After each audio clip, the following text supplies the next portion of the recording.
जंगल के पास एक घास का मैदान था। एक मोटा ताजा गधा रोज वहां हरी घास चरने आया करता था। एक दिन वह बड़े मजे से घास के मैदान में चर रहा था। तभी जंगल से एक भेड़िया वहां आ गया। वह शिकार की तलाश में निकला था।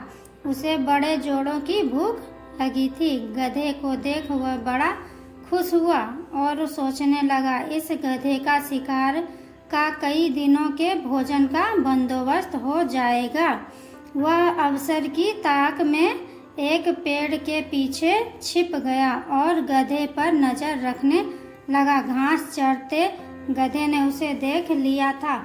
वह समझ गया कि भेड़िया उसे मारने के फिराक में है। वह यह सोच ही रहा था कि भेड़िया उसकी ओर आने लगा।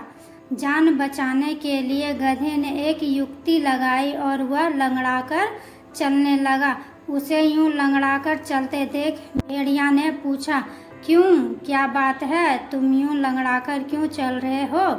क्या बताऊं भाई, मेरे पैर में कांटा चुभ गया है, बड़ा दर्द हो रहा है, इसलिए यूं लंगड़ाकर चल रहा हूँ।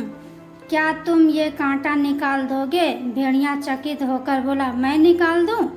मैं जानता हूँ भेड़िया भाई, तुम मुझे खाने के बारे में सोच रहे हो, मगर जब तुम मुझे खाओगे तब ये कांटा तुम्हारे गले में अटक सकता है, इसलिए इसे निकालना जरूरी है।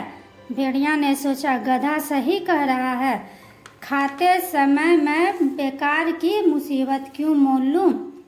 इसका कांटा निकाल ही देता हूँ, फिर इसे मारकर मजे से खाऊंगा। वह बोला, जरा दिखाओ तो तुम्हें कहाँ कांटा चुभा है। गधे ने अपना पैर उठा लिया। भेड़िया उसके पैर के पास गया और कांटे को ढूंढने लगा।